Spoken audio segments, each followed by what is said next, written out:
Do you feel like you've been in a position maybe earlier on in your career where you didn't know your worth? And going from that to where you are now, how has that changed things for you? That's a really powerful question.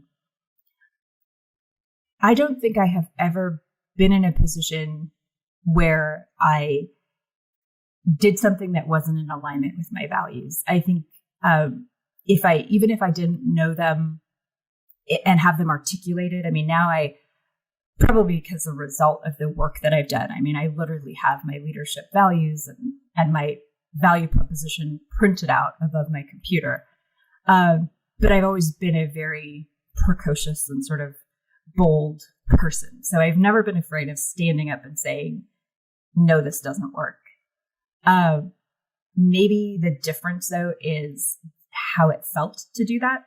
So previously, I might have worried more that was not the wrong thing to do, but it was that it would have had a negative impact on my reputation or my chances or what was next. Now I will do it, and I'll actually point to it like I do now and say, this is actually an example of the right thing to do, and not be at all ashamed of it, and actually use it as proof of good leadership.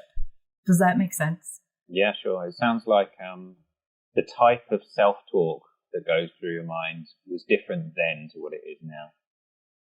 Yeah, and I think what's also really interesting is what you said about how it impacts you just from a resiliency standpoint.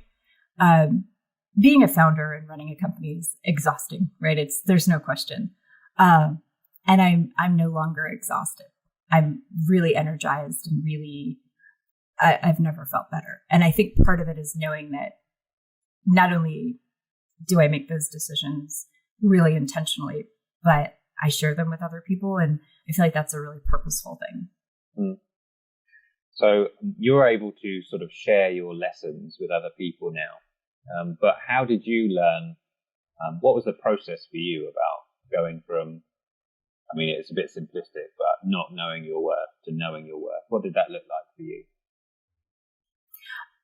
I think for me, it was a very expensive and very exhausting lesson. It was, it was having to shut down a company to stay in alignment with my values, and seeing that making that decision at great personal cost was still the right one. And knowing that even in that case, sort of the most extreme case, if that is still the right choice, then the thousands of daily choices, the small ones, right? Those are definitely the right choices. So if I could make the big choice that cost me millions of dollars, and not regret it at all, then it's really helpful because I can use that as a story and say to people, let me help you find your leadership values and define them, and then use them in your everyday life so that it's almost like tiny little deposits into your bank account of resiliency, right? Because that was very powerful in my life. So let me help you not sort of need to cross a big chasm, because you can do this every single day. Your mental well-being bank account. Yeah, actually, that's sort of what it is, because then you don't have to recover, right, from this really exhausting situation. You just sort of will never need to get there. You're not in your overdraft of life or something.